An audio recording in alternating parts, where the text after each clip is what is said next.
Olá, meu nome é Caroline Lucchini, sou biomédica, especializada em análises clínicas, biomedicina estética e em cosmetologia e ciências da pele.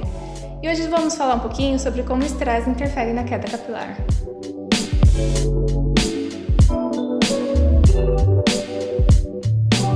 Bom, antes de começarmos, vamos relembrar um pouquinho o que a gente viu no vídeo anterior. Se você ainda não viu, corre lá no meu canal do YouTube ou no meu IGTV no Instagram e assiste, porque a gente falou um pouquinho sobre a estrutura capilar, dicas, produtos e falamos uma coisa muito importante, sobre as fases do crescimento capilar: anágena, catágena e telógena. Vocês lembram? Não? Então vamos relembrar. A anágena é a fase do crescimento do cabelo, quando o cabelo está na fase de proliferação celular, ele está crescendo. A fase catágena é quando o cabelo já para de crescer, se solta do bulbo e só fica solto. E a telógena é a fase que o cabelo cai. Tá ok, mas o que isso tem a ver com o nosso tema de hoje? Então, antes da gente começar, a gente vai ter que falar uma linguagem um pouquinho mais técnica, um pouquinho mais fisiológica, ok? Bom, quando a gente sofre um estresse, passa por uma situação de estresse, não é só nossos órgãos, nossa pele que sofre, os pelos do nosso corpo também sofrem. Eles sofrem uma consequência de uma resposta neuroendócrino-imunológica. E o que isso significa? Bom, no nosso cérebro a gente tem uma área chamada hipotálamo. Esse hipotálamo ativa alguns eixos hormonais do nosso corpo. E o principal envolvido no estresse é o eixo hipotálamo-hipófise adrenal. Ele é o responsável por elevar os níveis de cortisol no nosso sangue. E isso tem um envolvimento direto no ciclo capilar. O hipotálamo, além de ativar esse eixo, hipotálamo hipófise adrenal, conhecido como HHA, ele tem influência em todos os outros eixos hormonais do corpo. Então, em uma situação de estresse, não só o cortisol, mas como outros hormônios também são alterados, entre eles os hormônios andrógenos, os tiroidianos e a prolactina. É muito comum a prolactina estar envolvida na queda capilar, principalmente na fase da amamentação, porque a prolactina é o hormônio do leite. Então, quando as mulheres estão amamentando, elas estão com a prolactina muito alta e por isso algumas reclamam que o cabelo cai muito durante a amamentação, é por causa da prolactina, provavelmente ativada pelo estresse que o parto, toda a situação de amamentar, de pós-parto gerou, né? Já o cortisol, ele tem uma ação prejudicial em todos os outros hormônios. Então, assim, quando os seus níveis estão muito altos, ele também tem influência em potencializar dois outros hormônios, que chama adrenalina e noradrenalina. Esses dois hormônios, a noradrenalina e a adrenalina, eles fazem uma vasoconstrição generalizada, ou seja, ela fecha os vasos sanguíneos. Isso faz com que chegue menos sangue e, consequentemente, menos nutrição para o folículo. Então, assim, cabelo que não recebe nutrição, folículo que não recebe nutrição, ele fica fraco, quebradiço e ele cai. Além disso tudo, o estresse ele também pode gerar uma resposta autoimune, né? Lembrando que uma doença autoimune é quando o nosso próprio corpo ataca as próprias células. Então, tem uma doença chamada alopecia areata, que é uma doença autoimune, que é quando o nosso sistema imunológico ataca os folículos pilosos. Isso consequência de um grande estresse, de uma coisa muito traumática que você passou. A alopecia areata é quando você tem uma queda em pontos específicos da cabeça. Então, é uma queda repentina em formato circular. Então, elas podem se sobrepor, podem ficar espalhadas na cabeça, vários pedacinhos assim circulares sem cabelo, né? E atinge mais os cabelos pigmentados. Os cabelos brancos ela não atinge. Então, assim, isso é uma doença autoimune. Mas o que acontece para isso, né? Fisiologicamente falando, né? Como isso ocorre? Como o estresse gera isso no nosso corpo? Vamos começar a entender. Então, a gente tem duas células importantes no nosso corpo, os macrófagos e os mastócitos. Eles agem diretamente em processos inflamatórios, em processos imunológicos. Então, quando a gente tem toda essa alteração hormonal gerada pelo estresse, essas duas células são recrutadas. Essas duas células, quando recrutadas, elas liberam uma proteína chamada citocina. E essa citocina faz com que o folículo piloso induza a apoptose da célula. O que é uma apoptose? É quando a célula tem a morte programada. Então, a célula tem um tempo de vida. Quando ela chegou lá no final da vida, ela vai morrer para dar origem a uma nova célula. E essa citocina faz com que essa maturação da célula, essa apoptose, seja adiantada. Então, assim, inibe a proliferação celular, porque quanto antes as células vão morrendo, menos células novas para nascer.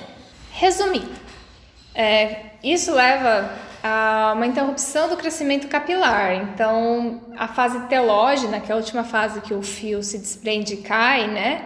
Ela é adiantada por causa dessa citocina que acelera esse processo de maturação celular e de apoptose.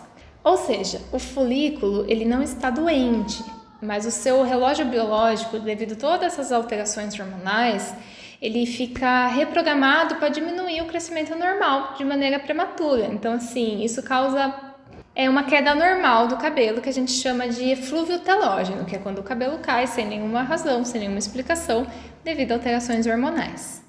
Afinal de contas, o estresse ele é um evento de sobrevivência, então assim, ele faz com que o corpo esteja preparado para enfrentar situações traumáticas ou períodos que não é o comum do nosso corpo. Então, fisiologicamente falando, o corpo não entende que os cabelos sejam importantes durante esse processo de estresse, né? Então, ele muda toda a programação do corpo, tanto de nutrição, vascularização.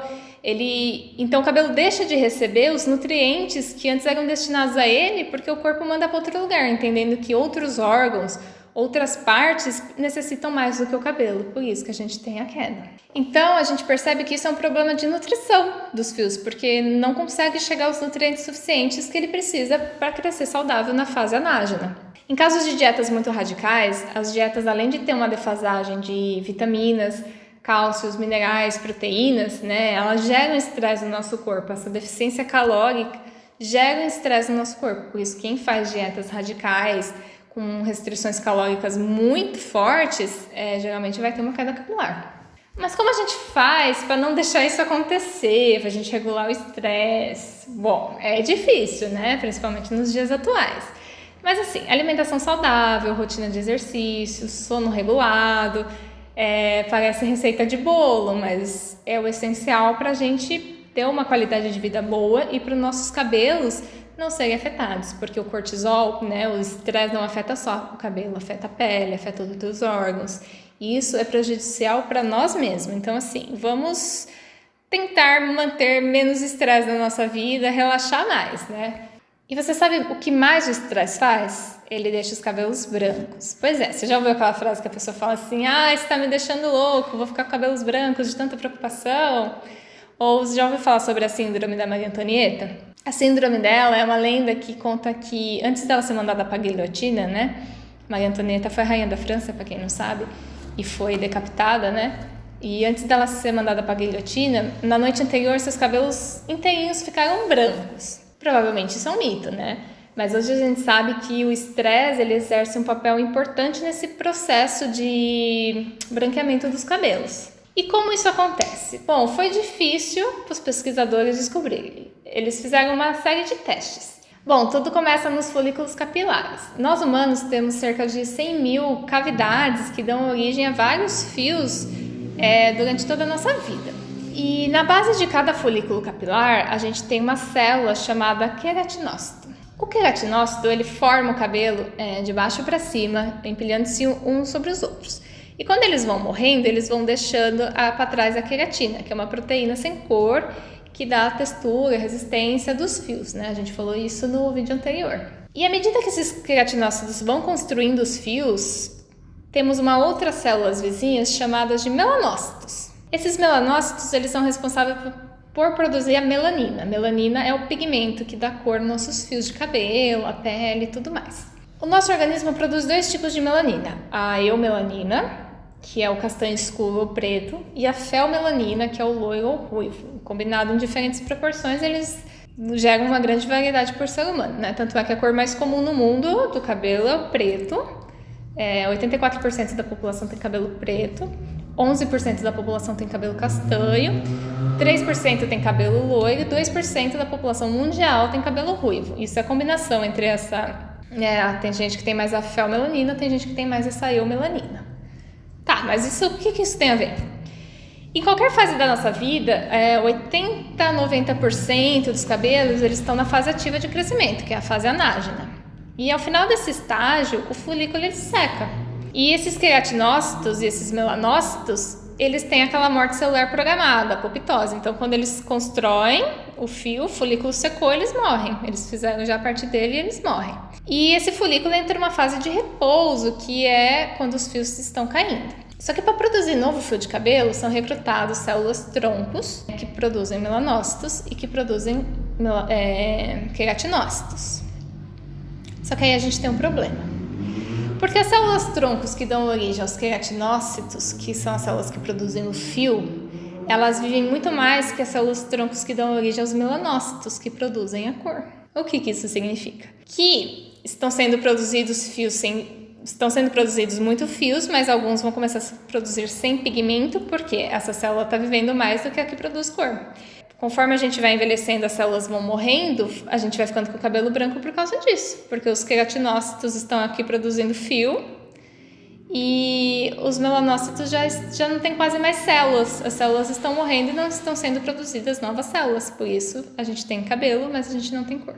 Bom, a gente já entendeu a fisiologia, mas a gente ainda não entendeu como isso funciona, como o estresse realmente interfere nesse processo. A gente sabe até agora, né, nos dias atuais, que o estresse ele também interfere nos melanócitos, na vida dos melanócitos, que são essas células que dão origem ao pigmento. Mas para descobrir isso, os cientistas fizeram uma série de testes. Então eles pegaram ratinhos com a pelagem preta e submeteram ele a uma situação de estresse, que no caso foi dor. Então eles focaram a atenção deles no cortisol. Os cientistas achavam que a perda da cor, né, o branqueamento, poderia ter a ver com uma resposta autoimune. Então, eles desativaram essa defesa do organismo desses ratinhos e continuaram estimulando a dor. E eles viram que, mesmo assim, a pelagem continuava a ficar branca. Então, eles retiraram as glândulas adrenais dos ratinhos, que são responsáveis por produzir e liberar o cortisol no sangue, né? E, ainda assim, a pelagem continuava branca, submetida ao estresse. Então, eles resolveram investigar um sistema chamado simpático. No nosso organismo, a gente tem o sistema simpático e parasimpático, que são responsáveis pela a resposta de fuga e luta, que é acionada quando a gente está numa situação de estresse. E foi aí que eles descobriram. Então, lembra que a gente falou no começo sobre a adrenalina e a noradrenalina? Que elas fazem, quando o cortisol exerce influência sobre elas, são liberadas, fazem uma vasoconstrição, que deixa pobre a irrigação de nutrientes e tudo mais, isso causa queda capilar. Essa adrenalina, essa noradrenalina, elas também são responsáveis nesse processo de branqueamento. Porque quando esse sistema nervoso simpático ele é ativado, essa adrenalina, essa noradrenalina são liberadas, deixando o corpo alerta a reagir a perigos e medos. E essas duas substâncias interferem na queda capilar porque nos folículos pilosos se concentram as células troncos que produzem as células que dão origem aos melanócitos.